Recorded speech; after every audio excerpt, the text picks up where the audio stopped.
आज का हमारा टॉपिक है present perfect continuous tense. Present perfect continuous, जैसा कि आप लोग जानते हैं, पिछले वीडियो लेक्चर में मैंने प्रेजेंट इंडेफिनिट, प्रेजेंट कंटिन्यूअस और प्रेजेंट परफेक्ट टेंस के बारे में बताया है। उसी का अगला टॉपिक हमारा है प्रेजेंट परफेक्ट कंटिन्यूअस टेंस। इस टेंस की पहचान क्या होती है? सबसे पहले हम देखेंगे इस टेंस की पहचान होती है रहा है, रही है, रहे हैं और समय दिया रहता है। ये है इसकी पहचान, ये सबसे इम्पॉर्टेंट है। ये इसकी पहचान है कि रहा है, रही है, रहे हैं प्लस समय दिया रहता है। जैसे 2 घंटे से, 4 बजे से, 2 महीने से, इसी तरह के और भी एग्जाम्पल्स है, जैसे 2 साल से, 10 महीने से, 2 घंटे से, 10 मिनट से, 5 मिनट से। बहुत सारे एग्जाम्पल्स ऐसे हैं जिनमें क्या होता है कि रहा है, रही है, रहे हैं प्लस समय दिया रहता है। और असल में इसकी पहचान हम और भी किस तरीके से करते हैं, इसमें एक चीज़ आपको ध्यान रखना है कि इसमें काम लगातार हो रहा होता है और कुछ काम समाप्त हो चुका होता है। जैसे मैं कह दूं कि मैं 2 घंटे से पढ़ा रहा हूं, मतलब 2 घंटे का जो काम है मेरा कंप्लीट हो चुका है और अभी भी कंटिन्यू काम हो रहा है। तो इस तरीके से अगर आ जाता है इसकी पहचान, तो हम इस तरीके से इसकी पहचान करेंगे अगर ऐसे सेंटेंसेस आते हैं तो। अब देखते हैं, से के लिए हम सिंस या फॉर का यूज़ करते हैं। सिंस या फॉर का यूज़ करते हैं। निश्चित समय के लिए सिंस, यानी कि निश्चित समय हमारा क्या है। जैसे एक पॉइंट होता है जहाँ से हमें पता चलता है कि हाँ ये समय निश्चित है। जैसे 4 बजे से, आप जानते हैं ना 4 बजे का वक्त होता है निश्चित। 21 नवंबर से, भले ही वो दिन हो। इसी तरीके से और भी, जैसे दिसंबर से, 2012 से, 2010 से, 5 बजे से, 4 बजे से, ये सब क्या है, ये निश्चित समय है। और अनिश्चित समय के लिए हम फॉर का यूज़ करते हैं। अनिश्चित समय हमारा क्या होता है, जैसे 2 दिन से, 2 घंटे से, 2 महीने से, इसमें समय निश्चित नहीं है। अगर मैं कहूँ कि मैं 2 दिन से पढ़ा रहा हूँ, तो 2 दिन से पढ़ा रहा हूँ का मतलब 2 दिन से कौन से समय से पता नहीं, कल या परसों या किस टाइम से, ये निश्चित नहीं है। 2 घंटे से, ये भी निश्चित नहीं है। 2 महीने से, 2 साल से, 10 साल से, 5 साल से, ये निश्चित नहीं है। और इसकी हेल्पिंग वर्ब होती है हैज़ बीन और हैव बीन। इसकी हेल्पिंग वर्ब हमें यूज़ करना है हैज़ बीन और हैव बीन।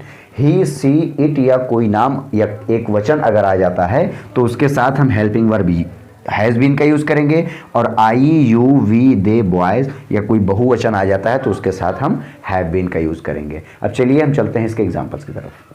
तो प्रेजेंट परफेक्ट कंटिन्यूअस टेंस का रूल हमारा ये लिखा हुआ है, आप एक बार देख लीजिए कि रूल्स हम कैसे बनाते हैं। हमने आपको बताया था कि रूल्स बनाने के लिए सबसे इंपॉर्टेंट है कि हमें पार्ट ऑफ सेंटेंस पता होना चाहिए। पार्ट ऑफ सेंटेंस पता होना चाहिए, टाइप ऑफ सेंटेंस पता होना चाहिए। 2 चीज़ें हमारी क्लियर होनी चाहिए इस रूल्स को बनाने के लिए। अब पार्ट ऑफ सेंटेंस अगर आपका क्लियर है तो आपको पता ही होगा कि subject, helping verb, main verb और ऑब्जेक्ट क्या होता है। और टाइप ऑफ सेंटेंस अगर आपको क्लियर है तो आपको ये भी पता होगा कि अगर अफर्मेटिव है तो उसका रूल कैसे बनेगा, निगेटिव है तो उसका रूल कैसे बनेगा, इंट्रोगेटिव का रूल कैसे बनेगा। तो हम देखते हैं कि अफर्मेटिव का रूल क्या है। इसमें सब्जेक्ट है प्लस हैज़ बीन और हैव बीन है, और उसके बाद मेन वर्ब प्लस आईएनजी है प्लस ऑब्जेक्ट है प्लस सिंस या फॉर प्लस टाइम दिया हुआ है। ये क्यों दिया हुआ है आपने बताया, देखो मेन वर्ब में आईएनजी क्यों दिया है, रहा के लिए, क्योंकि हमने बताया प्रेजेंट परफेक्ट कंटिन्यूअस की पहचान क्या है, रहा है, रही है, रहे हैं प्लस समय। तो अगर रहा, रही, रहे किसी भी सेंटेंस में दिया है तो हमें आईएनजी लगाना ही पड़ेगा, क्योंकि रहा के लिए आईएनजी का ही यूज़ करते हैं। तो अब हमारा क्या है, अब निगेटिव में क्या है, subject plus has not been, have not been. यहाँ पे ध्यान देना, हैज़ नॉट बीन और हैव नॉट बीन, यहाँ पे देखना कि 2 वर्ड दिया हुआ है। हेल्पिंग वर्ब जब 2 वर्ड वाला होता है तो हम नॉट को उसके बीच में रखते हैं। जैसे फॉर एग्जांपल हैज़ बीन दिया है, तो अगर हमें नॉट यानी कि नेगेटिव सेंटेंस बनाना है तो इसके बीच में हम क्या करेंगे, यहाँ पर हमें नॉट लिखना होगा, इसके बीच में हमें नॉट लिखना होगा। उसके बाद main verb plus ING plus object plus since या फॉर। यहाँ भी ध्यान देना सिंस या फॉर क्यों दिया है, क्योंकि हमारा सबसे मेन जो होता है उसको हम पहले लिखते हैं, subject, helping verb, main verb और ऑब्जेक्ट। उसके बाद जो कुछ भी हमारा बचता है, जैसे टाइम है या और भी चीज़ें हैं या अदर कोई ऑब्जेक्ट दिया हुआ हो या कोई मान लीजिए कि मेन वर्ब दिया हो, तो हम यानी कि जो मेन होता है उसको पहले लिखने के बाद ही हम बाद में लिखते हैं। तो जब समय हमें बाद में लिखना ऑब्जेक्ट के बाद, तो से के लिए हम सिंस या फॉर का यूज़ करेंगे और उसके बाद लिखेंगे टाइम। टाइम वो चीज़ होता है जैसे 2 घंटा, 4 बजे, 5 बजे, दिसंबर से, 2012 से, ये टाइम होता है। इंट्रोगेटिव का है, इंट्रोगेटिव दो तरह के होते हैं, हैज़ है प्लस सब्जेक्ट प्लस बीन। यहाँ पर ध्यान देना कि यहाँ पर हमने सब्जेक्ट को बीच में रखा है। इंट्रोगेटिव में ये होता है कि हम सिर्फ, ध्यान देना इस चीज़ को, यहाँ पर ये चीज़ ध्यान देना कि यहाँ देखना जो बीन है और मेन वर्ब है एक साथ जुड़ा हुआ है, यहाँ पे बीन और मेन वर्ब एक साथ जुड़ा हुआ है, तो यहाँ पर भी बीन और मेन वर्ब एक साथ ही रहेगा और हमको सिर्फ और सिर्फ चेंज करना है हैज और हैव को।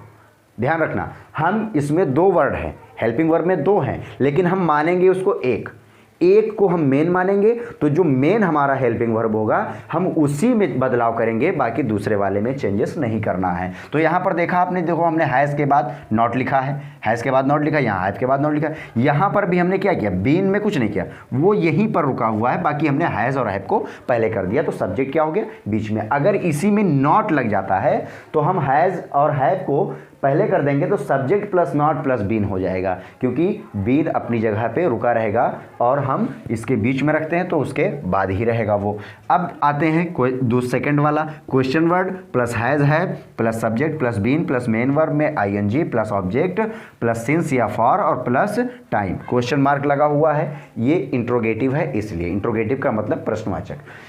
एग्जाम्पल देखते हैं, एग्जाम्पल हमारा है वह 2 दिन से अंग्रेजी सीख रहा है, ये हमारा एग्जाम्पल है, वह 2 दिन से अंग्रेजी सीख रहा है। तो सब्जेक्ट हमारा क्या है, वह है, तो वह के लिए हमने क्या लिखा, ही लिखा, और उसके बाद हेल्पिंग वर्ब अफर्मेटिव है ना, अफर्मेटिव का रूल यूज़ करेंगे। यहाँ पे हैज़ बीन और हैव बीन, तो वह के साथ हैज़ बीन का यूज़ करेंगे, तो he has been learning, learn माने सीखना होता है, he has been learning English for 2 days, ये हमारा पहला सेंटेंस है। सेकेंड वाला देखेंगे, मैं 4 बजे से फिल्म नहीं देख रहा हूँ, मैं 4 बजे से फिल्म नहीं देख रहा हूँ, तो मैं आ गया, या सॉरी यहाँ पे नॉट आ गया। ध्यान देना, सबसे पहले किसी भी ट्रांसलेट को अनुवाद करने से पहले 2 चीज़ें आपकी क्लियर होनी चाहिए, एक तो टेंस और दूसरा सेंटेंस, और एक सबसे मोस्ट इम्पोर्टेंट है वो आपका है पार्ट ऑफ सेंटेंस, यानी पार्ट ऑफ सेंटेंस। ये 3 चीज़ें आपकी क्लियर होनी चाहिए, और ये चीज़ें अगर आपको क्लियर करनी है तो आप चैनल के प्लेलिस्ट में जाके क्लियर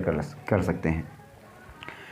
यहाँ पर देखेंगे, यहाँ पे नॉट दिया है यानी नहीं दिया हुआ, तो अगर नहीं दिया है तो हम नेगेटिव वाला फार्मूला यूज़ करेंगे। सब्जेक्ट हमने लिखा आई, सब्जेक्ट हमने मैं के लिए क्या लिखा, आई, और आई के साथ हमने क्या बताया था, हैव बीन और हैव बीन और हैज़ बीन का यूज़ करेंगे। तो यहाँ पर हमने हैव नॉट बीन लिखा, हैव नॉट बीन का इस्तेमाल किया, और उसके बाद वॉच माने देखना होता है, देखो सी माने भी देखना होता है, और लुक माने भी देखना होता है, और वॉच माने भी देखना होता है। तीनों का मीनिंग एक ही होता है, इनमें डिफरेंस है, ये मैं आपको लास्ट में बता दूंगा। यहाँ पर देखना कि वॉचिंग फिल्म सिंस 4 o'clock, यहाँ ध्यान देना, सिंस 4 o'clock, मैं 4 बजे से फिल्म नहीं देख रहा हूँ। I have not been watching film since 4 o'clock, since 4 o'clock। क्या रहमान दिसंबर से स्कूल जा रहा है, क्या पहले आ गया, तो हमारा इंट्रोगेटिव फर्स्ट है, क्या पहले आ जाए तो इंट्रोगेटिव फर्स्ट। अब क्या पहले आ गया तो हम क्या लिखेंगे, हैज़ रहमान बीन, देखो यहाँ पे लिखा हुआ है हैज़ है प्लस सब्जेक्ट प्लस बीन।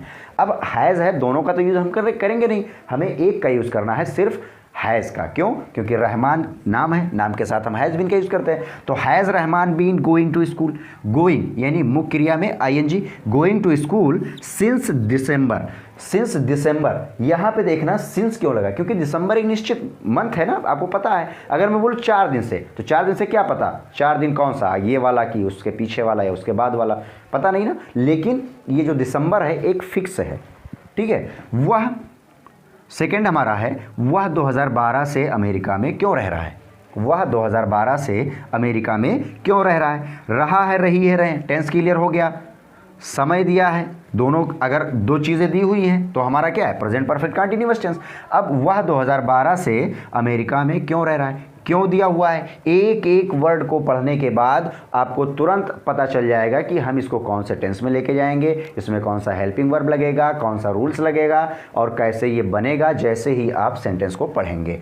यहाँ पर देखेंगे हम सेकेंड वाला फार्मूला यूज़ करेंगे। क्वेश्चन वर्ड पहले लिखेंगे, हमने लिखा व्हाई, क्योंकि अंग्रेजी क्या होती है, व्हाई। उसके बाद वह क्या है, वह सब्जेक्ट है हमारा, तो सब्जेक्ट के अकॉर्डिंग हम क्या लिखेंगे, हैज़ बीन।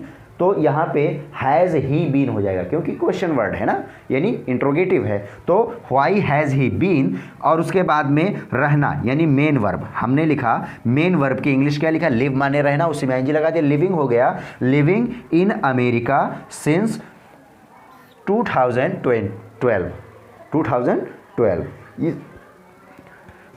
इस तरीके से हम प्रेजेंट परफेक्ट कंटिन्यूअस टेंस का हम अनुवाद करते हैं। इसी तरीके से और भी बहुत सारे सेंटेंस आते हैं जिनको अगर आपको बनाना है तो सबसे इम्पॉर्टेंट चीज़ है कि अगर आपका टेंस क्लियर होना चाहिए कि कौन से टेंस में है। टेंस का मतलब आप जानते हैं समय होता है, और उसके बाद आपका सेंटेंस क्लियर होना चाहिए, यानी कि वाक्य पता होना चाहिए कौन सा है, अफर्मेटिव है, निगेटिव है, इंट्रोगेटिव है, इंट्रोगेटिव है, निगेटिव है। उसके बाद जो सबसे इम्पॉर्टेंट चीज़ है वो आपका क्लियर होना चाहिए पार्ट ऑफ सेंटेंस।